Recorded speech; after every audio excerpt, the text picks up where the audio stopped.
that goes, the definition of insanity is doing the same thing over and over again and expecting different results. I realized I had to change course, so I quit my job, my career, and I found a way for student loans to help me help the world. Through MUM's Sustainable Living major, I learned that sustainability is about meeting the needs of the present without compromising the ability of future generations to meet their own needs.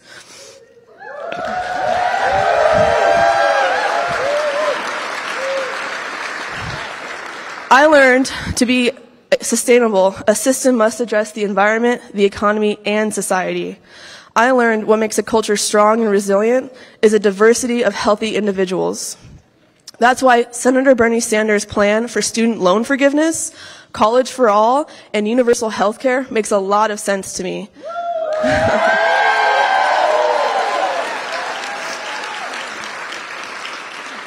Lifting the burden of debt so we can afford to purchase property and support a family, while enabling us to pursue careers we're passionate about without being tied to a job just for access to health care. Since before I was born, Senator Sanders has been advocating for truly sustainable policies. When I see him in the Senate and in presidential debates speaking truth to power, Bernie inspires me to do the same. If we're serious about ending the insanity of these current unsustainable systems, let's vote for a new course of action.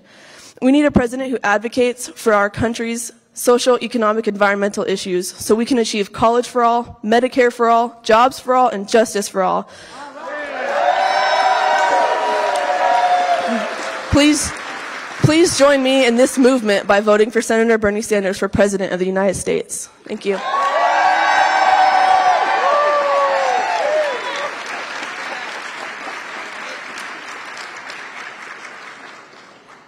Ladies and gentlemen, Diane Rosenberg.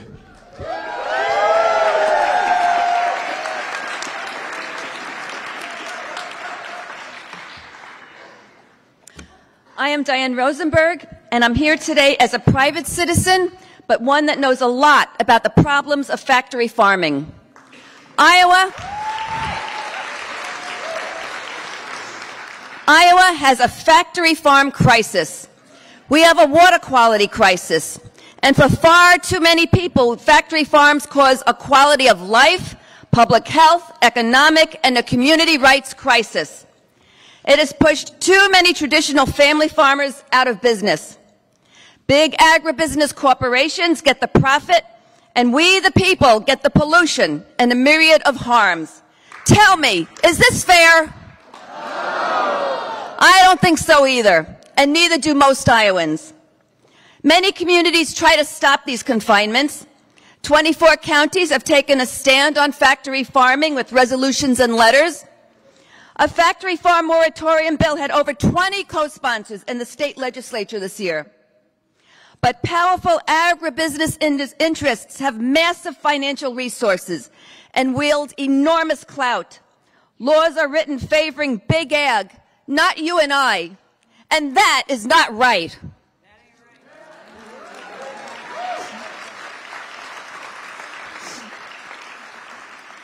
We need new federal policies, like fixing the Farm Bill to repeal the guaranteed federal loan program that makes it way too easy to get a factory farm loan. Strictly enforcing antitrust laws to stop more consolidation, like the recent Bayer-Monsanto mega merger, and break up existing big ag conglomerates.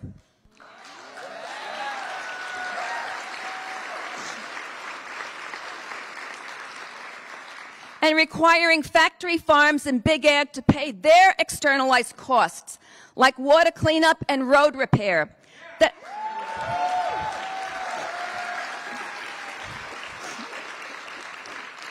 That falls on the backs of rural Iowans like you and me. And this brings me to Senator Bernie Sanders. Bernie supports bold agricultural policy that puts people first because Bernie understands the problems facing rural Iowa.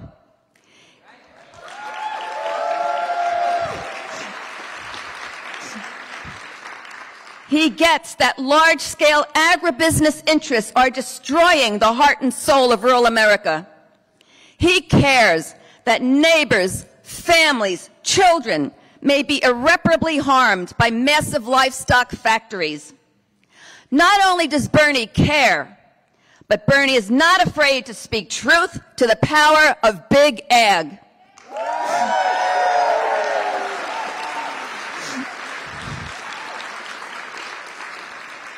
Rural America needs Bernie Sanders. We need the heart and the strength of this visionary leader.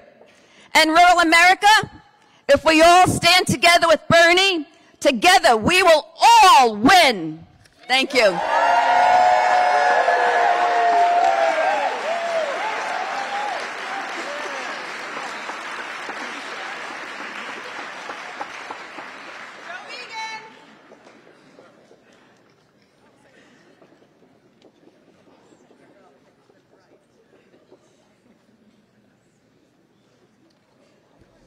Ladies and gentlemen, Francis Dickey.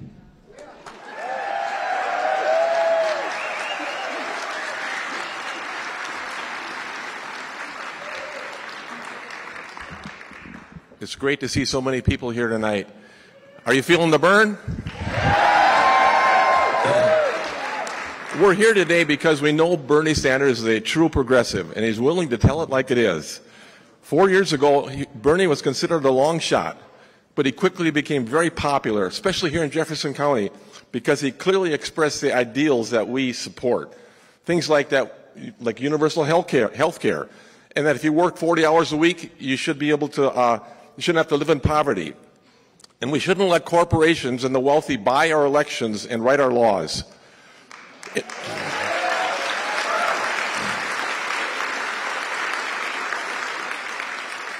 In the 2016 caucuses, Bernie got 73% of the Jefferson County delegates. The highest of any county in Iowa. But today, Bernie is starting out as the leading candidate, and with a network of over 1 million volunteers nationwide, his campaign, or our campaign, is a powerful grassroots effort. In 2016, Bernie's ideas were considered too radical by many. However, interestingly, today, many of the presidential candidates are running on Bernie's radical ideas of 2016. That's a good thing. That is a good thing, whether we or not we believe they may actually follow through on them. We do know that Bernie will, and that he's not wavered on these important issues for 30 years. What excites me about Bernie's campaign today is that he is again out front on important issues that are little discussed by other political candidates, such as the need to end our endless wars.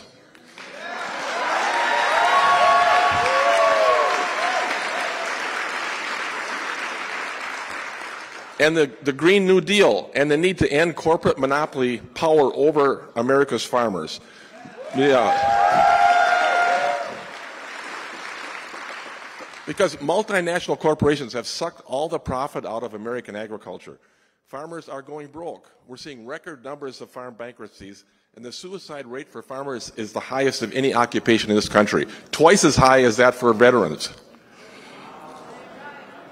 So today, agriculture is not working economically for farmers, and it's not working environmentally for all of us. It's only working for the Monsantos and Cargills and Smithfields of the world. What we need today is Teddy Roosevelt-style trust busting to break the stranglehold that corporations have.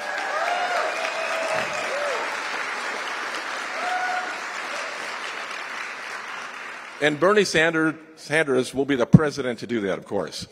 And we need a Green New Deal, and it needs to include provisions for a fair price structure for farmers and to foster a regenerative agriculture that will protect our water quality and our air quality and will improve our soil quality and will sequester vast amounts of carbon in the soil.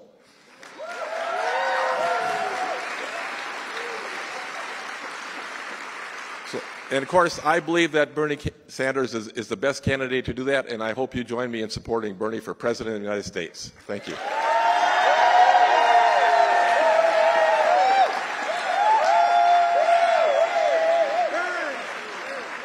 Ladies and gentlemen, Senator Nina Turner. Fairfield. Wow. It is so wonderful to be here with you. It's great to be back in Iowa. You matter so much. You know this.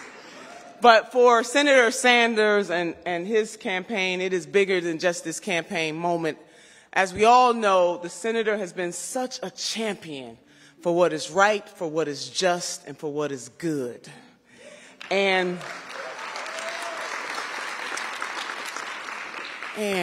you know, he just recently had a conversation with a group of folks, some of the speakers, some of your neighbors who've had the opportunity to communicate with you this evening were in that room. But some of the things that the senator and I learned about what is necessary to restore the vitality of our rural communities. It is so vitally important, and it's so unfortunate. I thought they was going to have my cordless. Oh, they got my cordless mic. It's so unfortunate. You know, it's so unfortunate that in today's political climate, so many folks try to separate us. They want to separate us by age. They want to separate us by race. They want to separate us. Do you have a religion? You don't have a religion. Are you black? Are you white? Are you Latino? Are you Native American? Are you Asian? They always want to separate us. But the things that we care about, our quality of life, it doesn't matter if you live in Fairfield, Iowa, or Ames, Iowa, or Cleveland, Ohio, or Burlington, Iowa, Burlington, Vermont, Chicago, Illinois. We fundamentally want the same things. You want to be able to live a good life. If you have children, you want to know that your children will have a better future than you have. And while you're here on earth, we want to enjoy a little bit of that good future too. But my goodness, this movement that Senator Sanders started, and he will always say, it's not about me, it is about us. And when he says that, he means that. But this people-powered political movement is really about all of us in this room and the people who we represent who are not in this room. We are working, we are fighting for transcendence. So when Senator Bernie Sanders says that when he becomes the president, the next president of the United States of America, and that he will look out for the working class people of this nation from all walks of life, he means it, and he can't be bought off. That is the beauty. He is consistent. And he is consistent. I want to bring you a message tonight from two of my favorite people in history, and I have many as a history professor, but I'm really vibing with two right now tonight. One is Congresswoman Barbara Jordan, and the other is President Teddy Roosevelt. And Congresswoman Barbara Jordan said these words. She said, what the people want is very simple. They want an America as good as his promise. So the issues and the things that matter to you, whether it is fighting off big factory farms that are putting family farmers out of business, whether it's fighting off a corporate class that really doesn't care about the future of anybody else, only their money, and they don't care that they exploit and make that money on our backs and our necks. When you are fighting for clean water, for God's sakes, to hear some of your sisters and brothers talk about the manure that gets in the water, and to juxtaposition that with some of the concerns that our sisters and brothers in Flint, Michigan have, or Toledo, Ohio have, we know that we are in this together. We're in it together. So what you want, whether it's health care or college for all, trade schools, living in good communities, knowing that your property value is not going to go down because you can't sell your home because some corporate entity came in here and doesn't care about your quality of life. Whatever brings you in this room together, what the people want is simple. We want an America as good as his promise. And then President Teddy Roosevelt broke it down like this. He said, this country will not be a good place for any of us to live in unless we make it a good place for all of us to live in. That's what this is about. And that is why Senator Sanders is running this race. And you know what, sisters and brothers? After 2016, he had a big old movement and people caught fire. And folks said, you know what? Senator is right. The system is rigged politically, socially, economically, environmentally. He could have went back and just said, you know what? it's just about my home state. But he continued to be on the front line. What other presidential candidate do you know that was on the picket line with Verizon workers or with Marriott workers whose slogan was one job should be enough?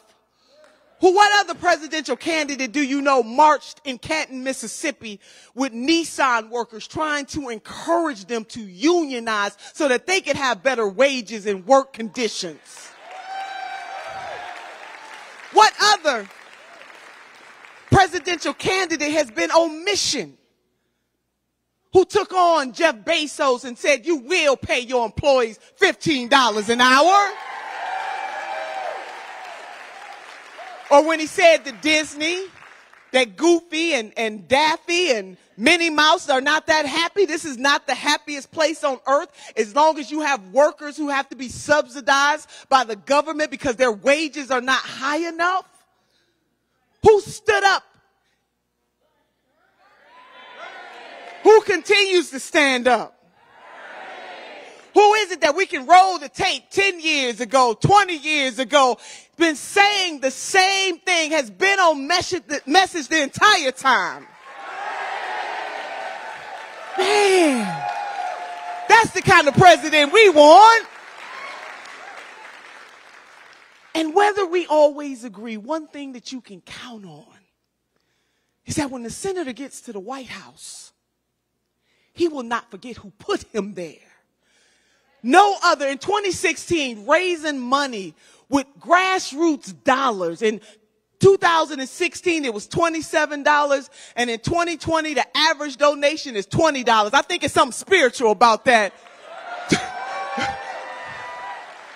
And now everybody that's running for president on the Democratic side of the ticket has to prove how much they can raise grassroots dollars. See, he was a visionary. He is still a visionary. And he stands and sets the pace. Y'all know the senator was a long distance runner. As Brother Cornel West describes him as the long distance runner for justice. As Michael Render describes him, a.k.a. Killer Mike, when he was asked, why is Senator Sanders the candidate to defeat President Trump? Killer Mike said these words. He said, you need Professor X for Magneto. And the way I describe Senator Sanders is that he has heart-soul agreement. We need more leaders with heart-soul agreement. The senator knows from a lived experience.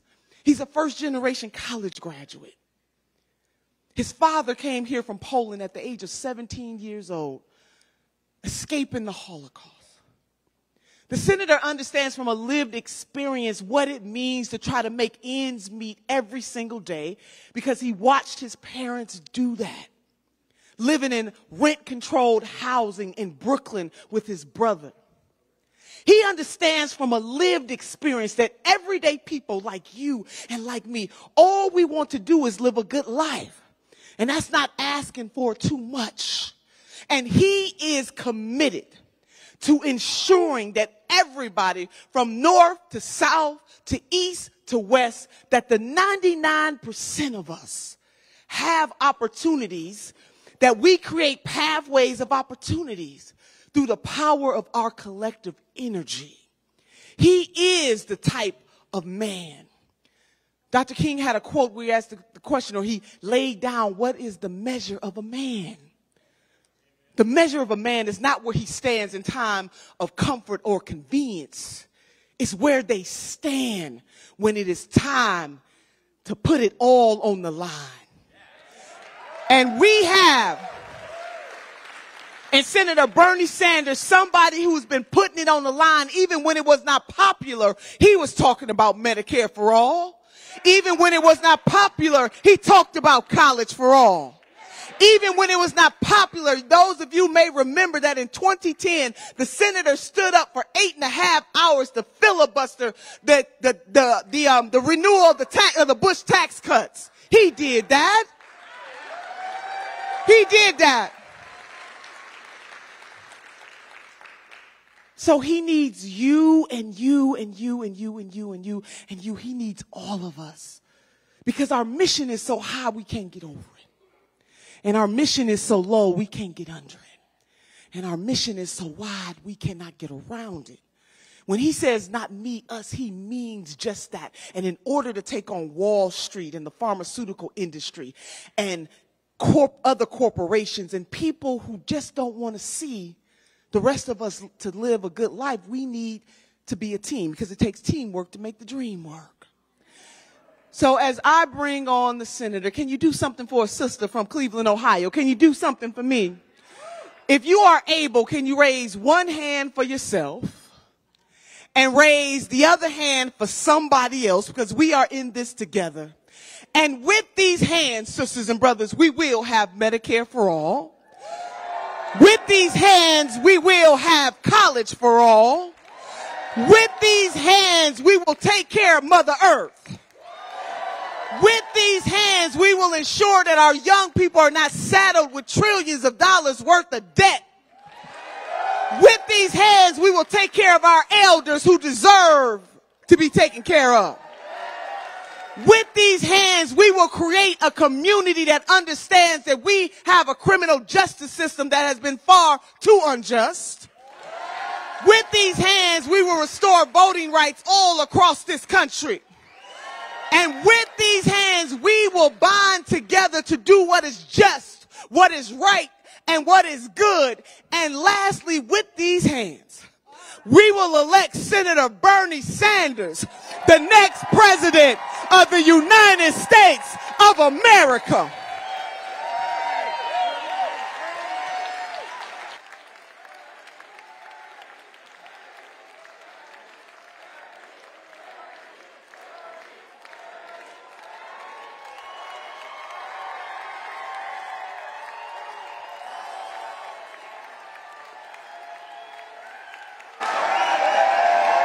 Whoa!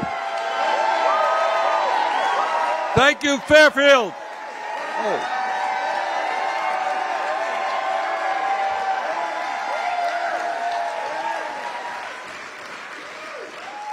Well, we've squeezed a lot of people into this room. Thank you all very much for coming. And let me love you too. And I love this state, and whether you like it or not, you're going to see a lot of me in the next few months.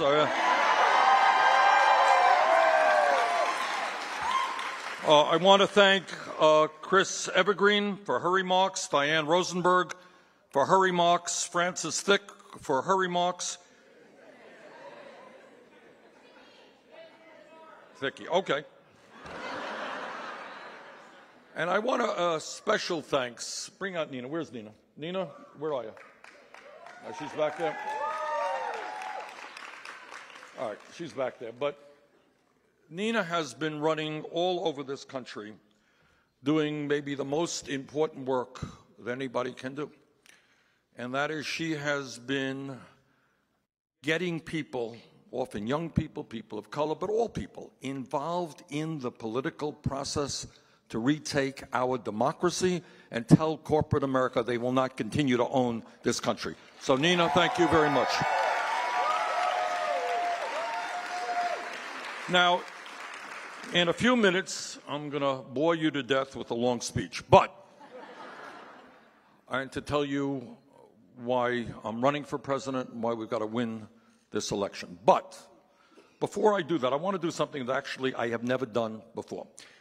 And that is, I know that in Iowa and, in fact, in Vermont, which, as all of you know, is a very rural state, but all over this country, rural communities are really hurting. We're seeing family farmers going out of business every day. We're seeing schools shut down or consolidate. We're seeing an incredible concentration of ownership in agriculture. We're seeing fewer and fewer processes controlling one sector of agriculture after another. We're seeing people from outside of the United States buying more and more agricultural property in this country. Now, coming from a rural state, I happen to believe that the rural way of life is a good way of life. I mean, there's something to be said about knowing everybody in town. You can have, with proper funding, we can have great schools.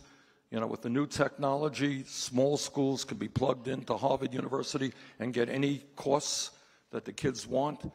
We can have good rural health care. We can and must have broadband in every community in this country. I mean, I don't know how a community in Iowa or Vermont attracts small businesses if you don't have good cell phone service, if you don't have good broadband. We got to do that as well. But this issue of the decline of rural America, the fact that something like 60% of rural counties in this country are now depopulating, is a crisis that we have got to deal with. And I promise you that during this campaign, we are going to talk about it a whole lot. And we are going to develop a policy and a set of programs. And this is tough stuff. I mean, there's no magical solution. But this is an issue that has to be dealt with, and we will deal with it. We've got some people beginning to do some good research on it. I want to do something, though, that I have never done really before, and I want to bring up somebody here because this issue is so important that I want to bring up Dr. John Eichert. I don't know if any of you know John. You know him. And I want John to kind of frame the issue, talk about what is going on for a few minutes and what he thinks we should be doing. And after he speaks, I'll get the mic back, and then we can talk about how we're going to transform this country, not only rural America, but the entire country. So let me introduce John Eichert. John.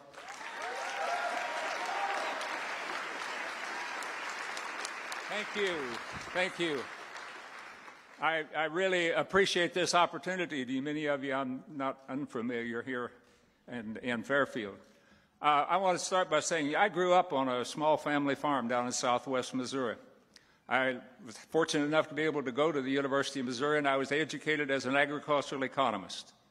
And after I got my PhD, I went out and worked for 30 years in 4 different agricultural colleges at the large land-grant universities.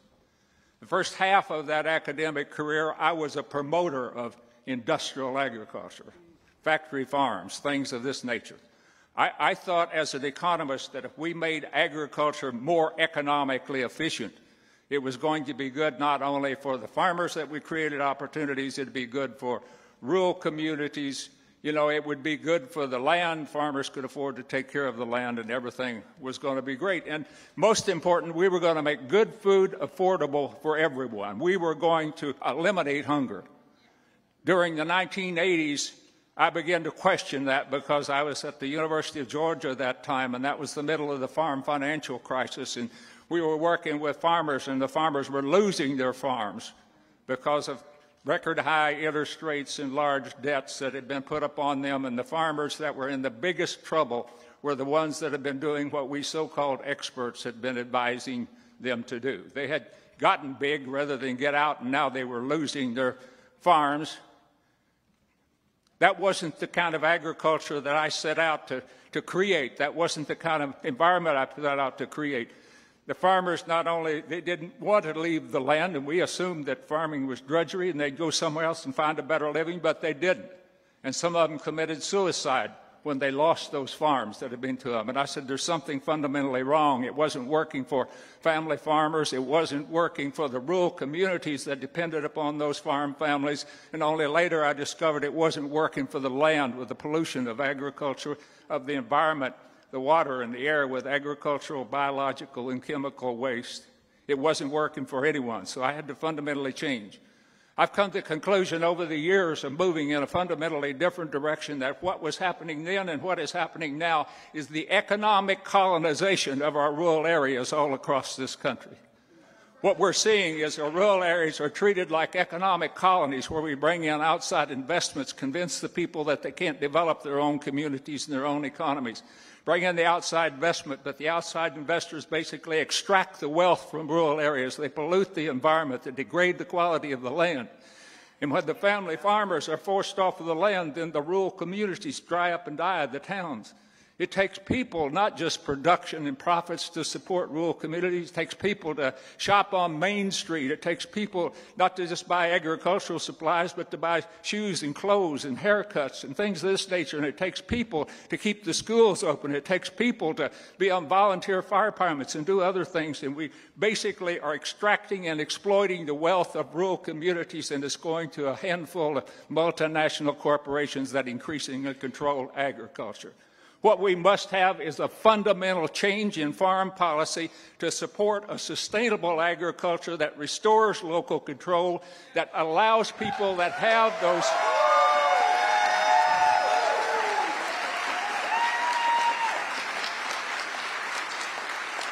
We need to create agricultural policies that don't subsidize and support the industrialization and exploitation of rural communities, that support people that have those traditional values of family farmers, that farming is not just a business, it's a way of life, and that farmers can be good members of community and good stewards of the land when they have the economic means to do so.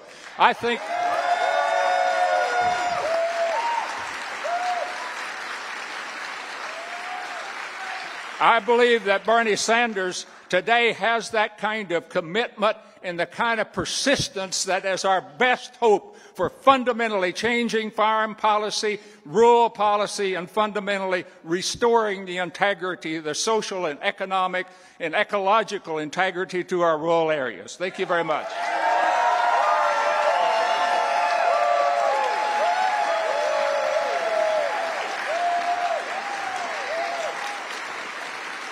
And I want to tell you, thank you, John. I asked John to speak about 8 minutes ago. So that's pretty good. All right. All right. So this is an issue that we're going to stay on, because this is an issue not just for Iowa, not just for Vermont. This is an issue for rural America. We are going to stop the decline of rural America, and we're going to work together to do that. And before I get going, I also want to say hello to President Trump. And, you know, I made a joke about this the other night. I'll repeat. You ready to hear a slightly worn joke? It's a day old, but it was a pretty good joke. This was the joke. The joke was that, as you know, a couple of days ago, Donald Trump, who is clearly a stable genius, because he has told us that, and he never lies, so it must be true. A genius and stability, yes, that is Donald Trump. Anyhow, after years and years of deep scientific research, Donald Trump, uniquely on this planet, has concluded that wind turbines cause cancer.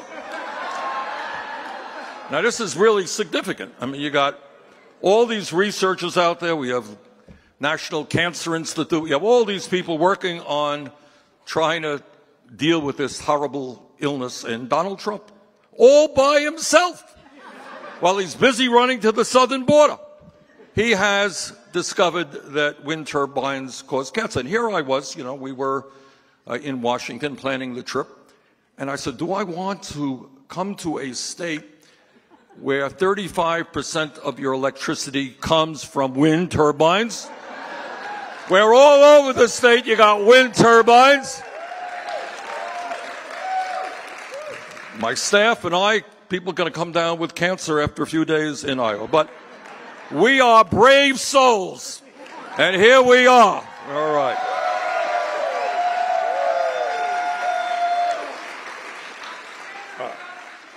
All right. The other thing that I do want to say on a more serious note, and if Trump is watching, on Thursday, the House of Representatives passed a very significant resolution. It's a resolution that we wrote in the Senate and passed it a few weeks before that. And what that resolution was about was getting American troops out of the Saudi-led war in Yemen.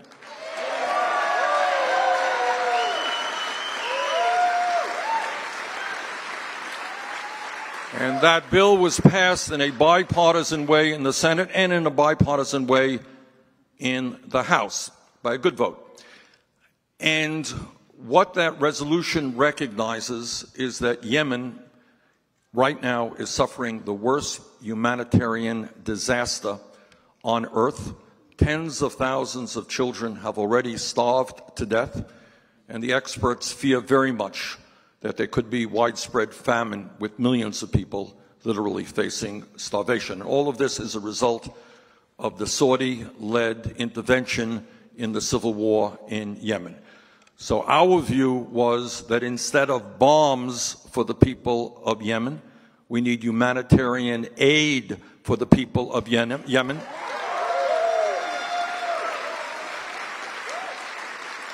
But the second part of that resolution was equally important, and that is, for the first time in 45 years, the War Powers Act was successfully utilized to get American troops out of a war that was unauthorized and unconstitutional.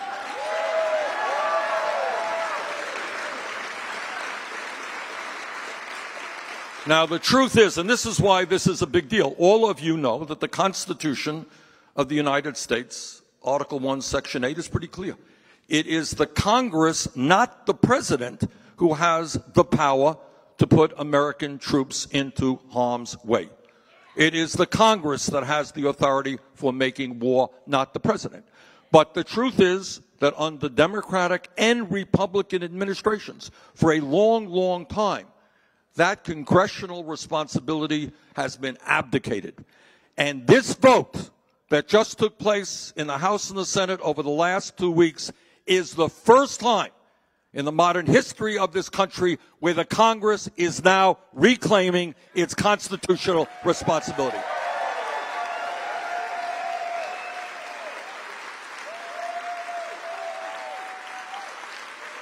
And that is a big deal. And on that resolution, I worked in the Senate with a very conservative Senator, Mike Lee of Utah, who feels very strongly, Mike and I disagree on everything, but he feels, on this one he's right, he feels very strongly about the Constitution and the responsibility of Congress to take that Constitution seriously. So we worked together, we passed it in the Senate, they passed it in the House, and now it's on the President's desk. And I would say this, you know, Trump has talked about his aversion to never-ending wars, and he's right. We have, God knows, been in wars all over Afghanistan and Iraq forever. I don't want to get into that at great length. You all know that stuff. But I really hope that the President does not veto this legislation. Mr. President, sign that important piece of legislation.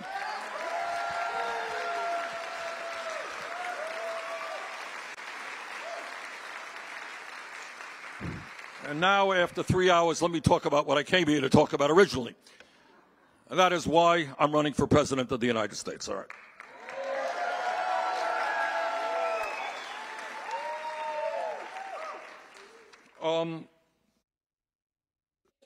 Donald Trump has done something which no president has ever done in the modern history of this country, even conservative presidents. And that is, for cheap political gain, what he has done and is trying to do today is to divide our nation up based on the color of our skin, based on where we were born, based on our sexual orientation, based on our gender, based on our religion. And I think, you know, honest people can have different disagreements about health care. I'm going to talk about that, education, climate change, all that stuff. But the function of a president of the United States is to bring people together, not to divide them up.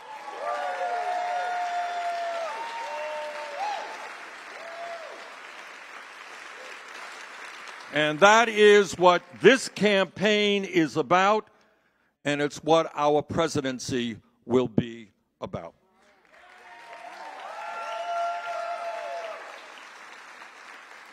So I want to welcome all of you to a campaign which says loudly and proudly that the underlying principles of our government will not be greed. I'm sick and tired of the greed that we see in this country. This greed is a true disease, and people have written about it. You know, alcoholism, a disease. Drug addiction, a disease. And yet this desire on some of these billionaires, I mean, how many billions of dollars do you need to feed your family? Enough really is enough.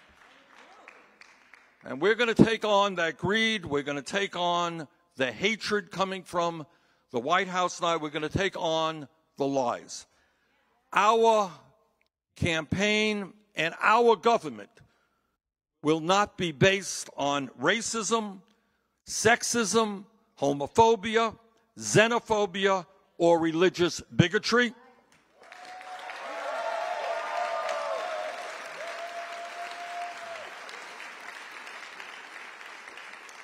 The principles of our government will be based on a very, very old principle, a principle which literally goes back through the Bible, goes back throughout human history, and that is justice. Justice.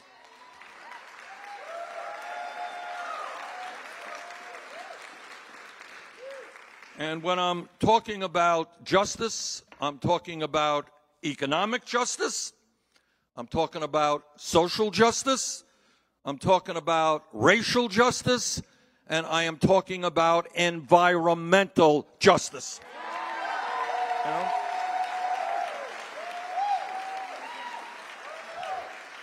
And environmental justice means that people in Iowa and elsewhere in this country should not have to be smelling manure 24 hours a day.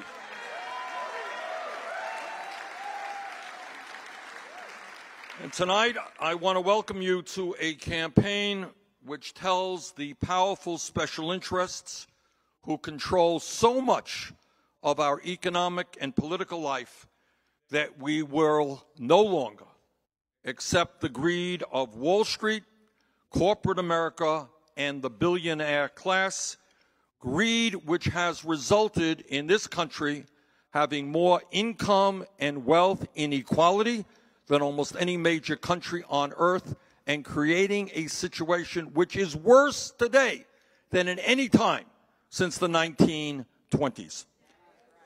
Now, you're not going to see this discussed on TV. You're not going to hear too much on the radio. But here is a reality that this campaign and our government will address. It is not acceptable to me, nor I think the majority of the American people, that the three wealthiest families in America, three families, own more wealth than the bottom half of American people. You know, when we were kids, you know, we studied about what goes on around the world and different types of governments and societies. And your teacher told you about oligarchy here and oligarchy there, and a few families control the economy and the politics of those countries. Well, that is precisely what is happening in America today. We are moving in the direction of oligarchy, and together we are going to turn that around.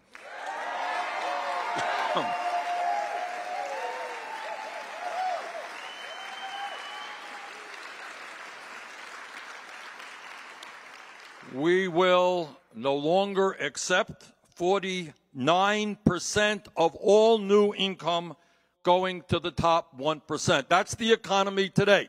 Economy is doing great for the 1%, not so great for ordinary Americans. 49% going to the top 1%, while in Iowa, Vermont, and all over this country, millions of people are forced to work 2 or 3 jobs just to put food on the table. And we're just in Burlington a few hours before, and a guy stood up and said, I worked at McDonald's, make $9 an hour. Nobody can make it on $9 an hour or $10 an hour. And furthermore, we don't talk about this. You know why the American people are stressed out? You know, I go all over the country, and I go all over my own state. People are stressed. And one of the reasons they are stressed is that half of the American people are living paycheck to paycheck.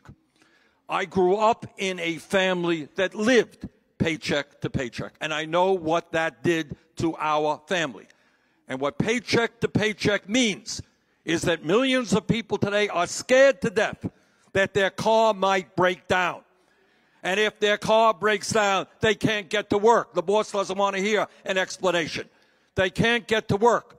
They don't get to work, they get fired. They get fired, they can't take care of their kids. People living under incredible stress.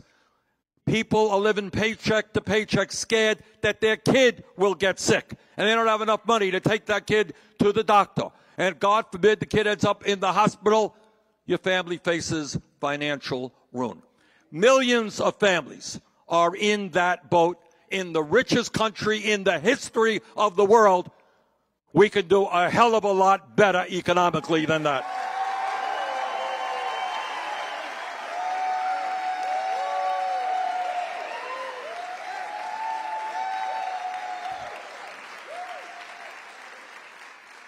And I want to say something to the young people, and that is, in the wealthiest nation on earth, unless we turn this around, our kids, for the first time in modern American history, will have a lower standard of living than their parents.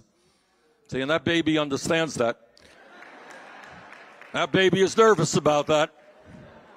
And he or she has a right to be nervous. Just think about it. How does it happen? Just, what we try to do in this campaign is think outside of the box. Take a step backwards. So here you have an explosion in technology. Everybody knows that. Huge increase in worker productivity. How does it happen that our kids are earning less in real dollars than their parents? How does it happen that our kids are leaving school deeply in debt? That our kids can't afford to get an apartment or a house or buy a car? I got 4 kids, beautiful kids, 7 beautiful grandchildren. We believe that this country should move upwards, not downwards. And that's the economy we're going to create.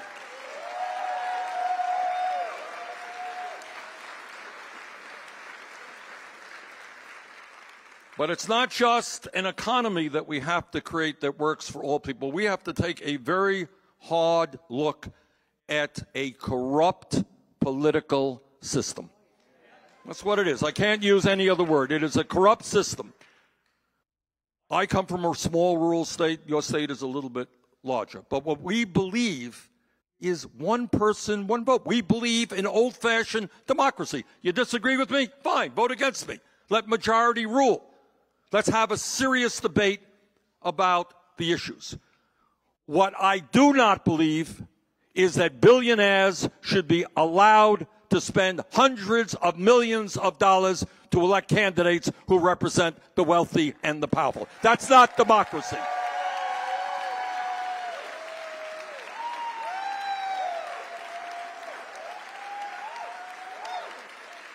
And what that means is we will overturn this disastrous Citizens United Supreme Court decision.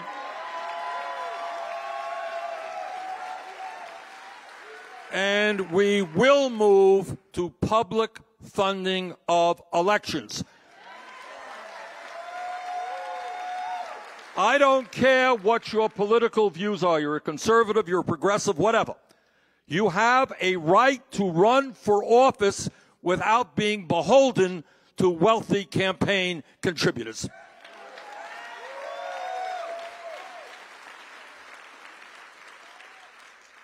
We're going to end this outrageous gerrymandering that we see in communities all over this country. And we are going to take on Republican governors who are suppressing the vote. You're looking at somebody who has run for office many, many times in Vermont. And sometimes I've lost, most of the times I've won. But honestly, and I think this is true for most people who run for office, it had never occurred to me in Vermont to say, hey, we're weak up in that part of the state. How do I create a situation where we make it harder for people to vote because they may vote against me? But that is exactly what's going on all over this country. All right? So I say to those cowardly Republican governors, and they are cowards, if you are not prepared to engage in a free and fair campaign, get the hell out of politics and get another job.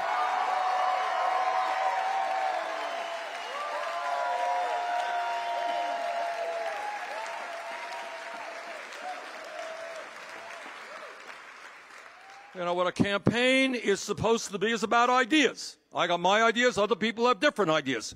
That's fine, that's called democracy. Take your ideas to the people. And if they agree with you, they'll vote for you. If they don't, they won't. But don't make it harder for people to vote because they may vote against you.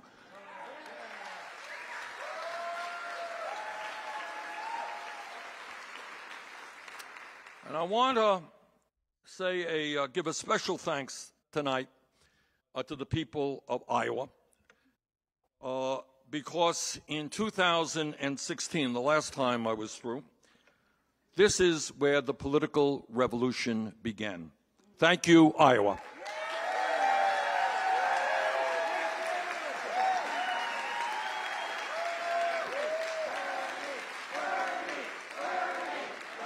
No, it's not. No. It's not Bernie. It's you. Okay. But this is what happened, and I, don't mean to overstate it, but what Iowa did was extremely important. This is why. And it really is not about me. When we came here to Iowa, I think I was 3% in the polls. Nobody knew who I was, junior senator from a small state. See, I'm a junior senator. Don't forget that when they talk about how old I am. The other guy's older, so it's all right. And we came here with a set of ideas that were attacked by the establishment media. I think we had, at one point, 16 articles in the Washington Post in a 24-hour period attacking us. That's kind of an old-time world's record. And we were, criticized by people in the Democratic Party and certainly Republicans. They said, hey, the ideas that you're talking about, they're crazy. They're extreme. Nobody in America supports these ideas. Raising the minimum wage to a living wage. Whoa! Much too radical. American people won't go for that one. You ready for another one? This is so radical, I'm nervous. I'm even mentioning it. Don't tell anybody I said this, but the idea that we should guarantee health care to all people as a right. Oh, my God. Hey, Bernie, nobody in America thinks that makes sense.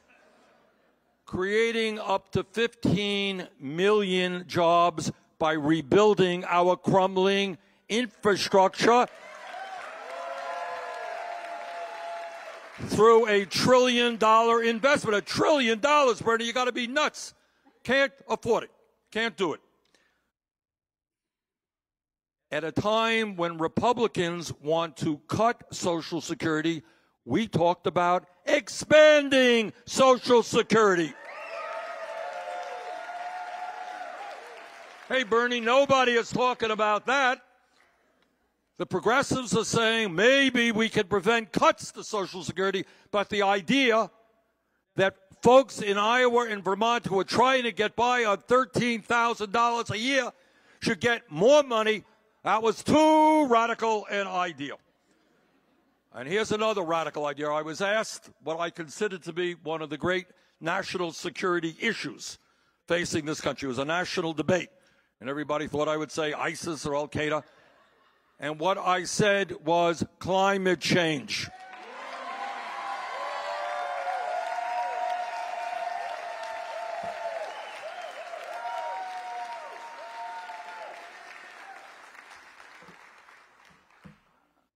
And here's another radical idea that we brought forth.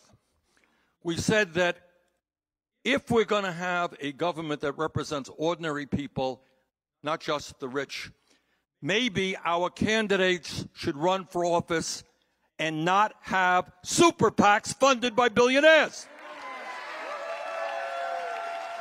Oh, my God, Bernie, you can't do that. What do you think? You think you can get enough small donations? Can't happen. Impossible. You think you can get $27 per person? Not going to happen. And here's something else that people thought was too radical.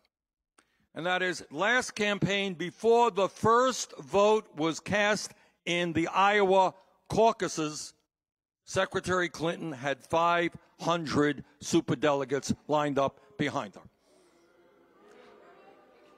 The idea of ending the power of superdelegates at the Democratic convention, much, much too radical. Well, my friends, a funny thing happened in Iowa over the course of that year. Oh, God. Are you all right?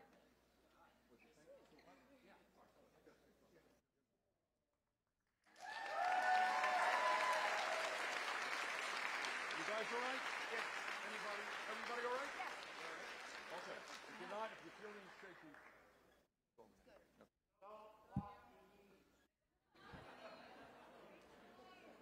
But my point was that over the course of that campaign, we came in here with 3% of the vote. Well, on caucus night, we ended up with 50% of the vote.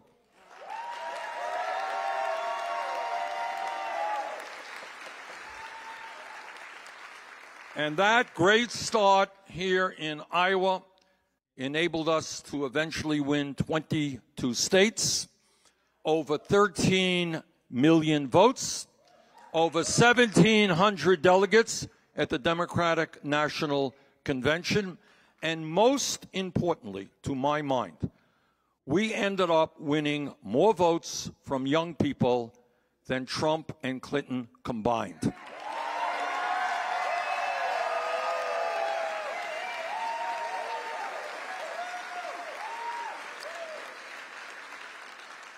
And by the way, those ideas that we talked about 4 years ago that seemed so very radical at the time, well, today, virtually all of those ideas are supported by a majority of the American people. And Democratic candidates from school board to President of the United States are now supporting those very ideas.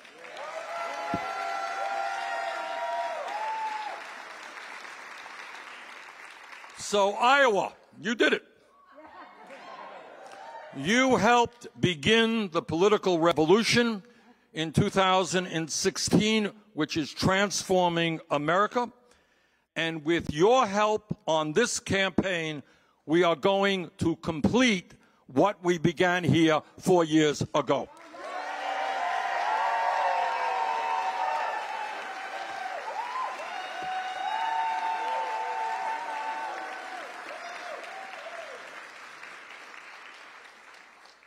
So this evening, when we talk about ideas that the American people support, that are needed, tonight we say to the private health insurance companies, whether you like it or not, the United States is going to join every other major country on earth and guarantee health care to all people as a right.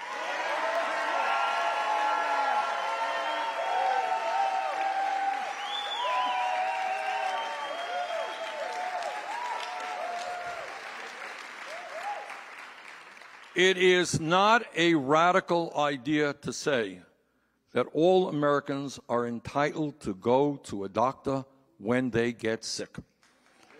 It is not a radical idea to say that if, God forbid, somebody ends up in a hospital over a period of time, that that family does not have to go bankrupt. It is not a radical idea to say that there is something fundamentally wrong about the current healthcare system when we are now spending twice as much per capita on healthcare as the people of any other nation, and yet our healthcare outcomes are often not as good. What sense is that? You know, you could argue, say, okay, you got 30 million people uninsured. Many of you are underinsured, yes, with high deductibles and co-payments. And you can say, well, that's the way it is. We don't spend all that much on health care. We are now spending $11,000 per person on health care. Family of four, $28,000. We are paying by far the highest prices in the world for prescription drugs. This is a dysfunctional healthcare system whose function is to make huge profits for the insurance companies and the drug companies, and together we are going to end that. We're going to pass a Medicare for all single-payer program.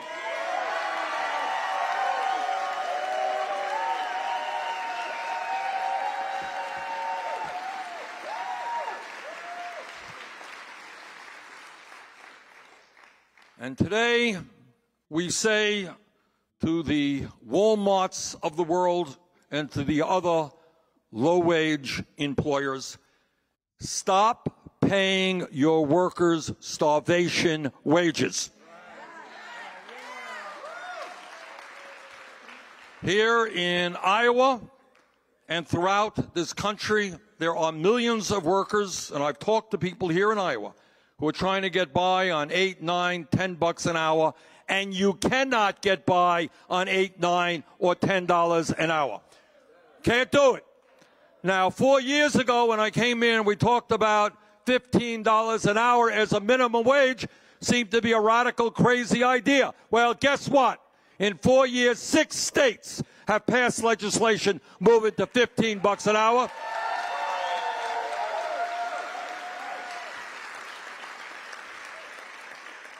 And a couple of weeks ago, the relevant committee in the U.S. House reported out a bill for $15 an hour, which will pass the House. It's going to come to the Senate, and we need your help to tell your senators, tell Grassley and Ernst, they have got to support a $15 an hour minimum wage. People can't make it on $9 an hour.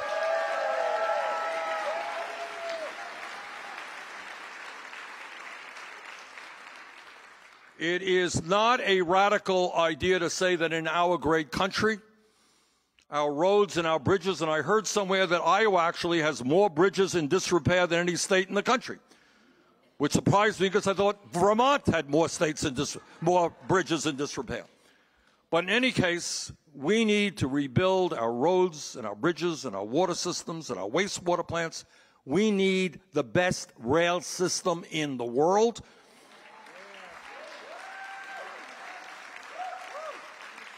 With a $1 trillion investment, we can put up to 15 million people to work at good wages. How's that?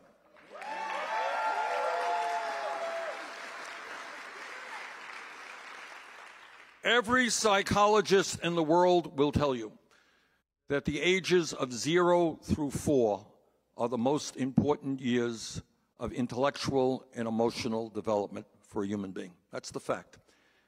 And yet in America today, we have the highest rate of childhood poverty of almost any major country on earth, and we have a child care system which is in shambles. You are a working parent, mom goes to work, dad goes to work. It is very, very hard in Vermont and in Iowa and all over this country to find quality, affordable child care. And the workers who work in child care often earn wages that are of McDonald's level. We need to respect our children. We need to respect the working parents of this country. We are going to implement universal pre-K for the families of this country.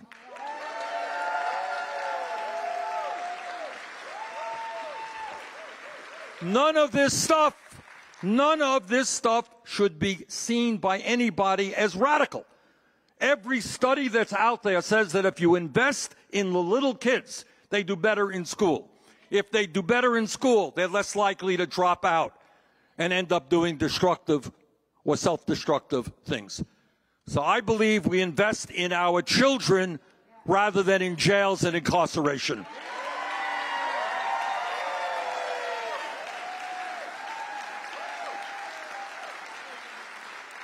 But it's not just the little children, not just the little children. Let me just tell you, Thursday, I was in D.C., and a dozen folks, young people, came into the office who are in graduate school and are in education. Many of them were working in really challenging public schools.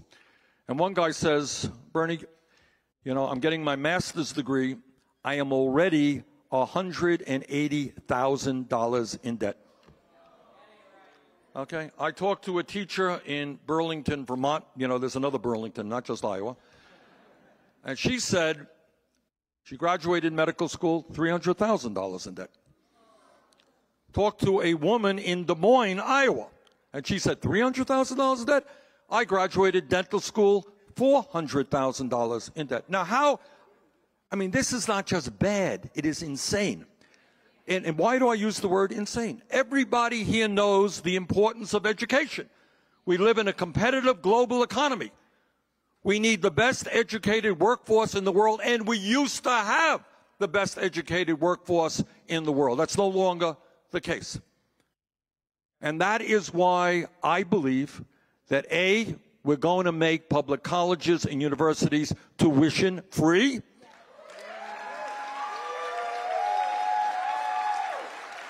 And once again, oh, that was a radical idea 4 years ago.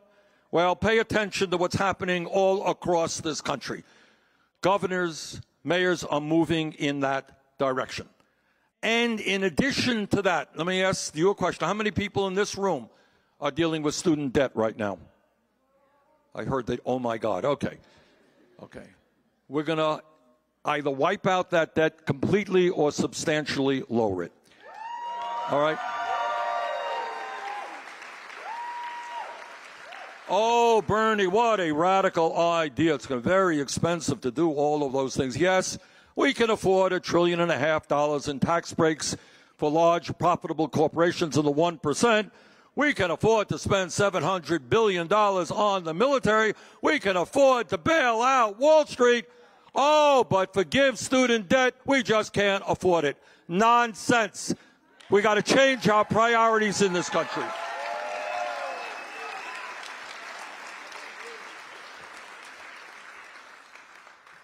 And tonight, we say to the 1% and to the large, profitable private corporations, things are going to change for you when we get into the White House. You're not going to get $1.5 trillion tax break. In fact, you're going to start paying your fair share of taxes.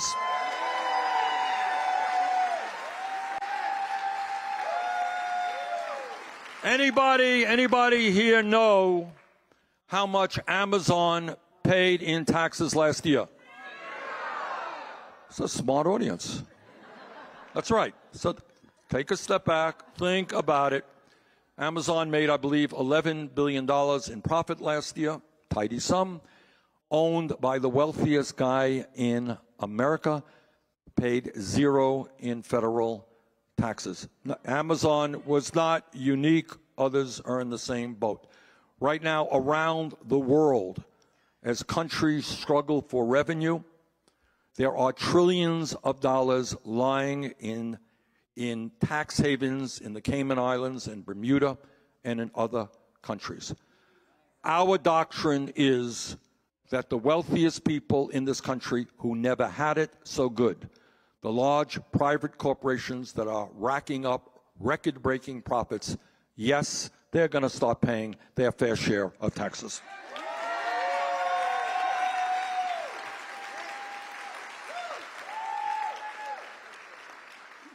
Now, Donald Trump, that great scientist, that stable genius, after years of intensive research, has concluded that climate change is a hoax.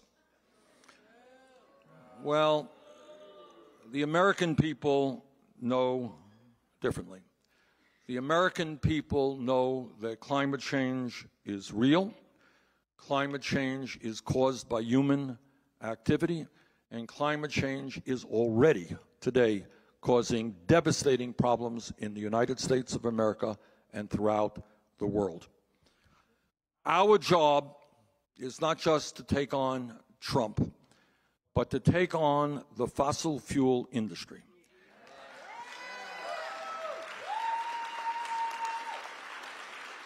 An industry that lies just like their leader in the White House all of the time. Now, I want to tell you a personal story. I was just thinking about this the other day.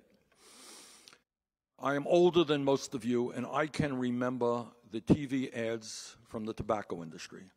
I can remember, and maybe some of you have seen them, where you had doctors literally getting on television, smoking a cigarette and said, this is a great cigarette, it's good, literally healthy for you, and so forth and so on. So you had the tobacco industry that actually knew that cigarettes cause cancer and emphysema and heart disease and everything else, and they lied. My father died at the age of 59. He smoked 2 packs a day. Millions of people died in this country and are still dying all over the world because of the lies of the tobacco industry. And that's an issue we have to deal with. But it is exactly the same situation with regard to the fossil fuel industry and climate change. Their scientists know exactly what fossil fuel emissions are doing to our planet, and they have spent millions and millions of dollars trying to obfuscate the issue. Well, there are 2 sides, we're not sure. Well, we are sure. Climate change is a threat to this planet, and our job is to take on the fossil fuel industry and their lies. Our job is to transform our energy system away from fossil fuel to energy efficiency and sustainable energy. And I want to thank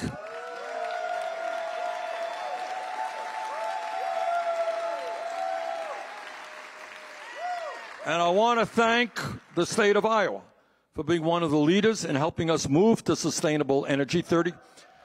35% of your electricity comes from wind. Congratulations.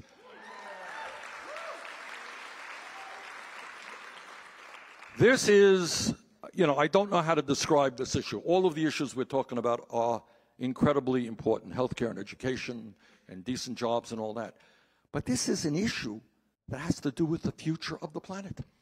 I mean, I don't know how much bigger an issue you can have, And we have a moral responsibility to make certain that the planet we leave to our kids and our grandchildren is a planet that is habitable and a planet that is healthy. And that is...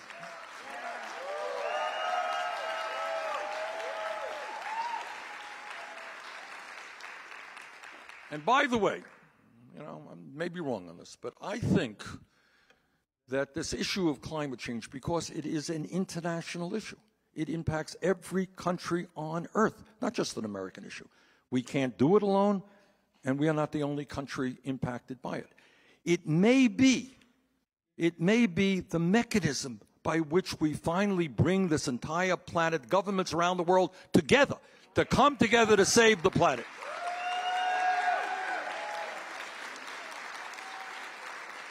So instead of having a president who is only making a bad situation worse in terms of energy, we together are going to lead the world. We're going to bring the world together to transform this planet's energy system and save the planet.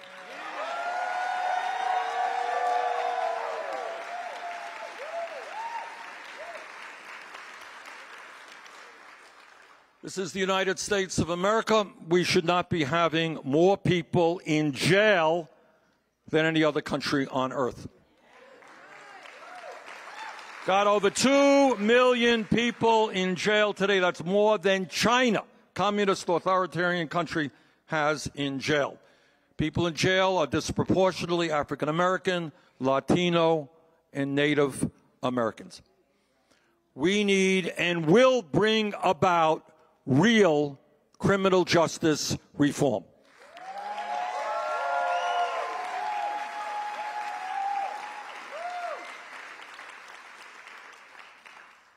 Under our administration, there will not be private prisons or detention centers.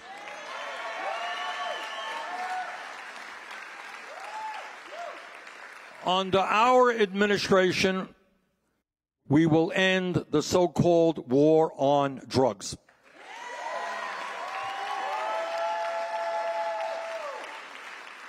Too many lives have been destroyed because people have been arrested for possession of marijuana. And what we are seeking, and again, 4 years ago I was talking about that. Well, now all over this country you're seeing state after state moving to either legalize possession of marijuana or decriminalize it. There are some communities now are doing the right thing. They are expunging the records of people who were arrested for possession of marijuana.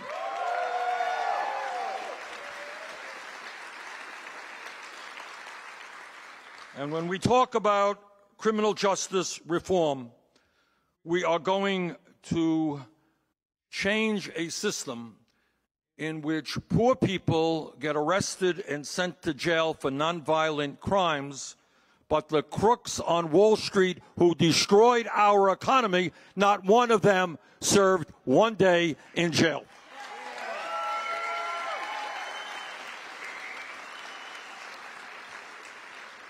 What America is supposed to stand for, they got this on courthouses all over the country: equal justice under the law. That is a fine slogan, but it does not exist now. And that means that whether you're rich or you're poor, you break the law, you pay the price.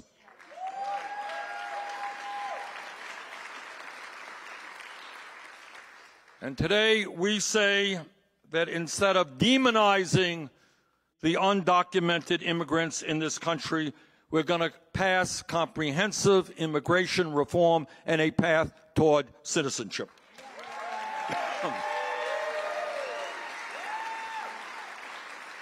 We're going to provide legal status to the 1.8 million young people eligible for the DACA program and develop a humane border policy for those who seek asylum.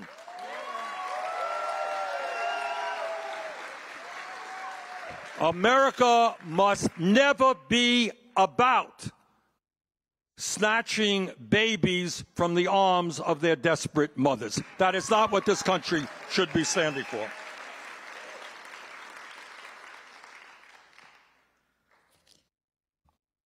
During the next many months, there are going to be a lot of folks coming through Iowa, and I'm sure they'll be here in Fairfield as well. And they are going to tell you what they believe they will do, what they want to do when they run for president. And I should tell you that many of them, especially those who are in the Senate, are personal friends of mine. I've known some of them for decades, and without exception, they are good people. And what I promise to do two things. First of all, I am not going to wage any personal attacks on anybody running for the Democratic nomination.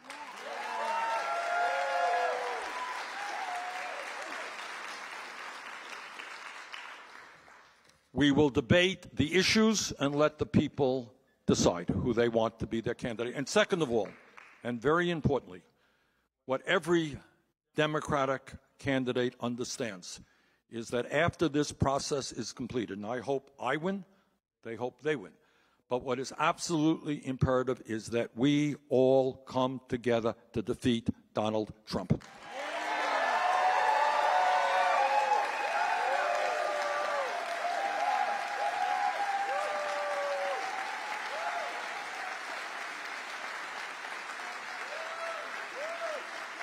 Now, my colleagues and others who I don't know so well who will be coming through Iowa, they're going to tell you what they think, and that's great. That's what democracy is about. And you're going to listen very carefully to what all of the candidates say. But I wanted just to take a moment to tell you exactly what we will be doing if we win this election. And I use the word "we" advisedly. And the reason I do, and the reason that I think the mantra for our campaign is us, not me, is the following, and maybe that makes us a little bit unique among the candidates. Because I'm going to tell you something that very few people will talk about. And that is that given the nature of power in America today, no president, in my view, no matter how honest or well-intentioned, can do it alone. And the reason for that is that the power of Wall Street, for example, where you have 6 large banks that have assets equivalent to 54% of the GDP. These 6 banks alone control a flow of trillions and trillions of dollars. The power of the insurance companies and the pharmaceutical industry. When we move to Medicare for all, they are going to spend hundreds and hundreds of millions of dollars trying to defend their profits in the drug companies and in the insurance companies. They are enormously powerful. You're going to see ads all over Iowa. Bernie Sanders is terrible. Bernie Sanders is trying to do this, trying to do that. They have unlimited amounts of money. We're going to be taking on the military-industrial complex. All right?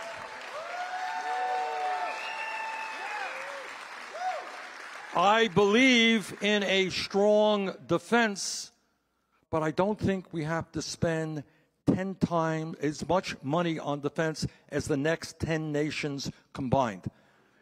I would rather use our resources to invest in education and infrastructure and not never-ending wars.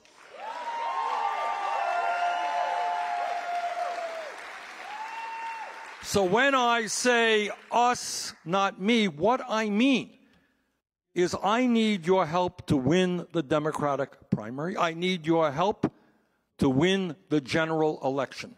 But I'm not going to let you off the hook that easy. I need your help the day after the election, because the only way we transform this country is when millions of people come together and are prepared to take on the incredible wealth, greed, and power of the 1% and the corporate interest who dominate our economic and political life. That is what we have got to do together.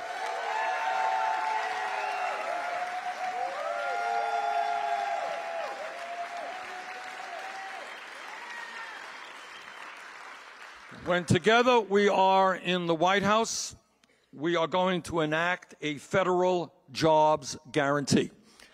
There is so much work to be done in America, rebuilding our infrastructure, transforming our energy system, creating the best child care and education system in the world.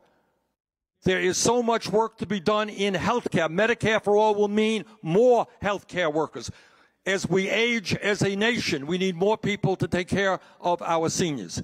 There is more than enough important work to do, and we will guarantee jobs for anyone prepared to do that work.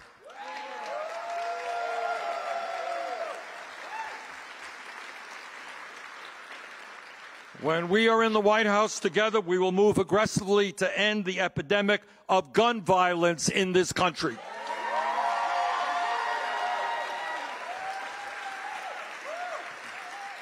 I come from a rural state where there are a lot of hunters and a lot of gun owners. You are in the same position.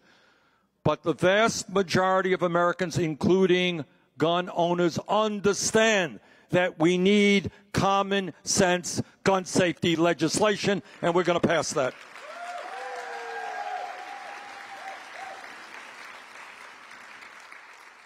When we are in the White House, and I know that this is a controversial issue here in Iowa, we are going to protect a woman's right to control her own body.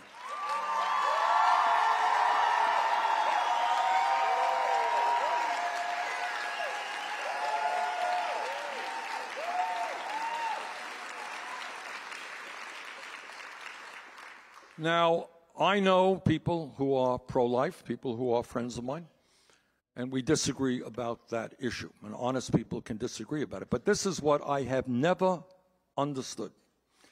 I have never understood how we have the Republican leadership of this country saying that they want small government, they want to get government out of people's lives. They want the American people to do anything they can without that big bad government interference, except if you are a woman.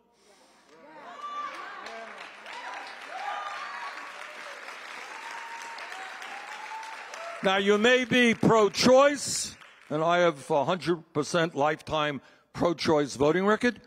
You may be pro-life. But that decision must be with the woman, not with the federal government, not with the state government, not with the local government.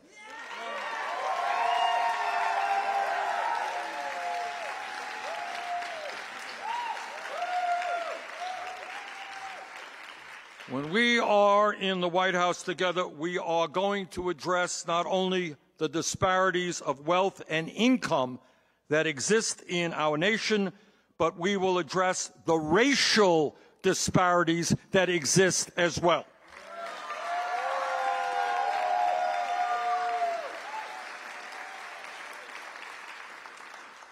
Together, we're going to take on one of the great stains in American history, and we are going to root out and defeat institutional racism wherever it exists.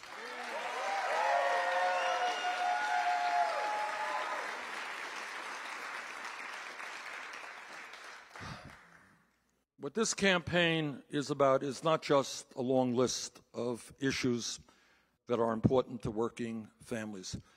What this campaign is about is a political revolution.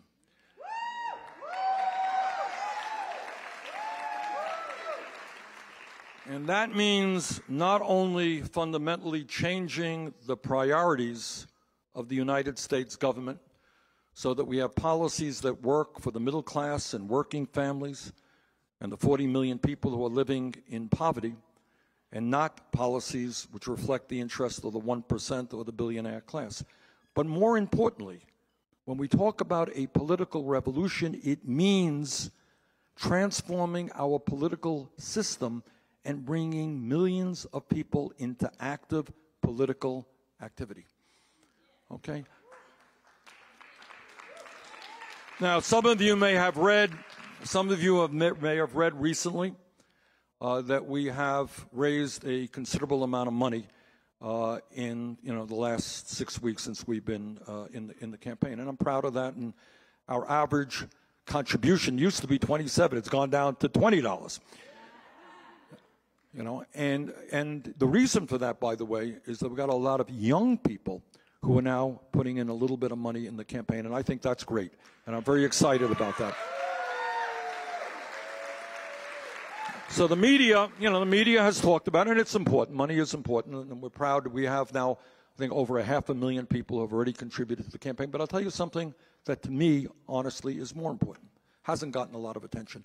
And that is, we have about 1.1 million Americans in every state in this country who have volunteered to roll up their sleeves and to get involved in this campaign on a volunteer basis.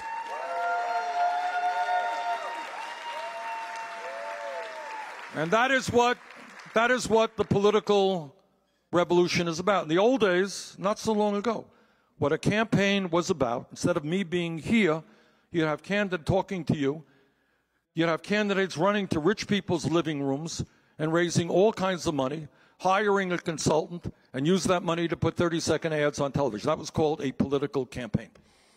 Well, we're going to do it just a little bit differently.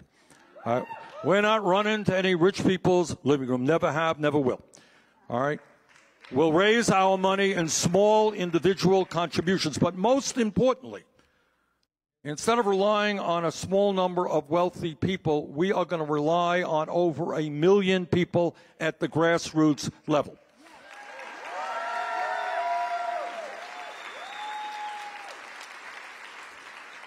At the end of the day, when we talk about the 1%, that is what they are, 1%. We are the 99%. And last I heard, I may not be a Nobel Prize-winning mathematician, but there are a hell of a lot more people in the 99% than there are in the 1%. So they may have unlimited amounts of money, which they do. They may have a whole lot of power, which they do. But we have something that they don't have. We have the people. And if we don't allow Donald Trump to divide us up based on the color of our skin, based on our country of origin, based on our sexual orientation, based on our religion, based on our gender. If we bring our people together around an agenda that works for working families, not only are we going to win the Democratic primary, not only are we going to win the general election, together we are going to transform this country and create an economy and a government that works for all of us, not just wealthy campaign contributors.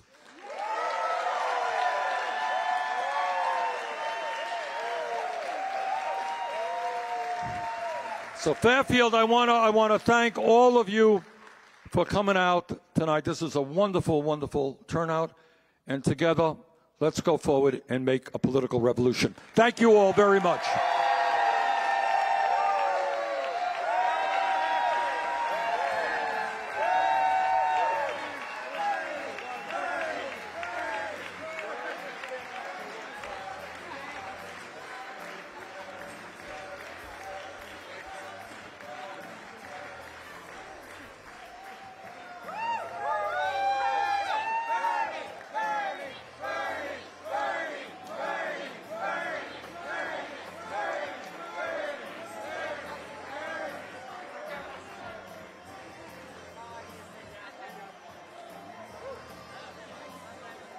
Any other major country on earth, a nation in which the wealthiest people are becoming phenomenally rich, while we have over 40 million people living in poverty. The very least that we can say is that nobody in America goes.